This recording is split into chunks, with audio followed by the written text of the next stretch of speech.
अमेरिकेमधील उत्तर कॅलिफोर्नियामध्ये गुरुवारी झालेल्या भीषण भूकंपानंतर अधिकाऱ्यांनी सुनामीचा इशारा दिलाय।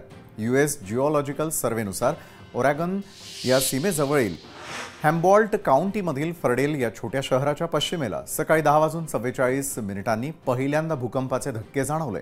San Francisco Bay Area rapid transit डिस्ट्रिक्टनं सॅन फ्रान्सिस्को आणि ओकलँड दरम्यान पाण्याखालील बोगद्यामधून होणारी सर्व वाहतूक थांबवली।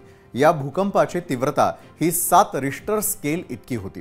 भूकंपाच्या धक्क्यानंतर आता कॅलिफोर्नियामधील किमान 5.3 दशलक्ष लोकांना सुनामीचाही धोका निर्माण झालाय। कॅलिफोर्नियाच्या सांता क्रूज परिसरामध्ये राष्ट्रीय हवामान सेवेनं सुनामीचा इशारा जारी केलेला होता। किनारी भागांपासून दूर राहण्याचे निर्देश USGSनं नागरिकांना दिलेले आहेत।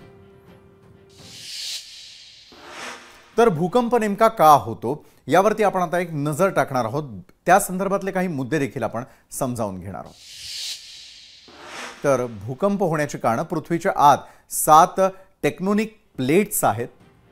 तर या प्लेट्स सतत फिरत राहतात। जेव्हा या प्लेट्स एकमेकांवर आदळतात तेव्हा घर्षण होतं। जेव्हा या प्लेट्स एकमेकांवरती जातात किंवा त्यांच्यापासून दूर जातात तेव्हा जमीन थरथरू लागत असते। तर याला भूकंप होणं असं देखील म्हटलं जातं।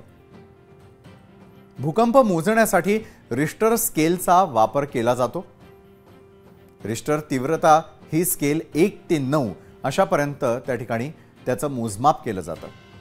भूकंपाची तीव्रता त्याच्या केंद्रस्थानावरून मोजली जाते, म्हणजेच त्या केंद्रातून बाहेर पडणारी ऊर्जा या प्रमाणामध्ये मोजली जात असते। 1 म्हणजे कमी तीव्रतेची ऊर्जा, तर 9 म्हणजे सर्वोच्च तीव्रता।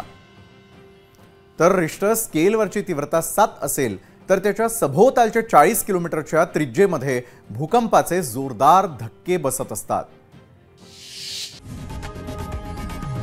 लोकशाही मराठी ऐका, पहा, जागरूक रहा।